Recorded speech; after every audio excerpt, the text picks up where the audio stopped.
Hi, my name is Dr. Laura Anderson, and I have a business called Common Chord Psychology Services. And the Common Chord is the place where two circles intersect, and that was not by accident. A lot of the work I do looks at intersecting identities and the coming together of different cultures, different people, different family needs. And I've started this series of conversations or consultations about how to help families navigating a lot of differences from a strength based and holistic approach. And today I want to talk a little bit about assessment and what assessment can mean for families of young children or older children even. I think a lot of time in the media or in common talk, assessment gets a bad rap, and I understand why. It's really hard to imagine boiling our kids down to numbers and standardized scores and strength and weaknesses profiles. And I know why it's spooky as a parent. I understand why labels are uncomfortable to think about and not something we rush toward with open arms, asking for a lot of the time.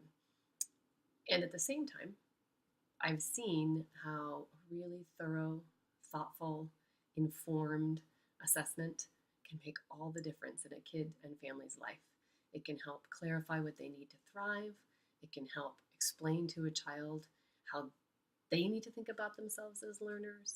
It can help a school team truly understand the ways to bring out the best in your child in school, and help parents really exhale. If you're parenting a kid who's having difficulties and you're wondering about an assessment, it's often because things aren't going super smoothly.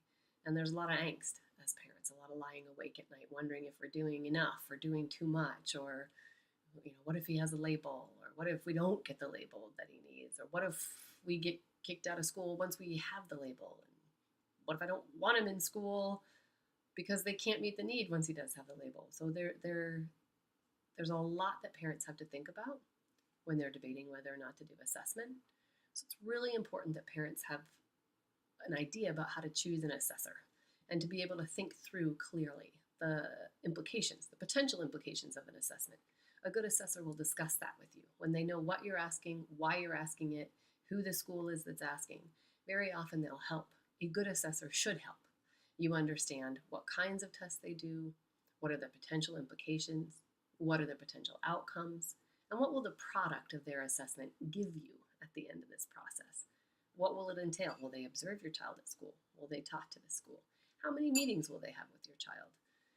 What's their approach to assessment?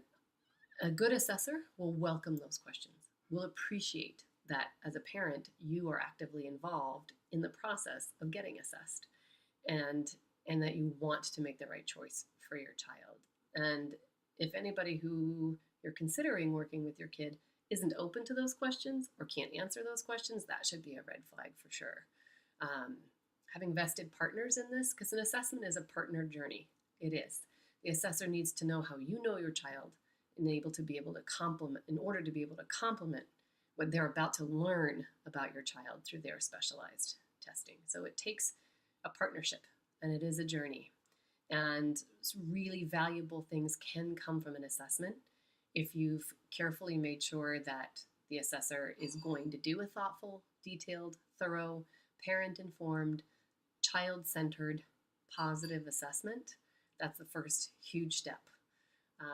Also, ideally, you'll find an assessor who is able and has time to communicate with the school if you're assessing a school-age child. Assessors are busy, this is true. But knowing how a child learns is a big piece of the puzzle. Implementing those recommendations is as big a piece of the puzzle.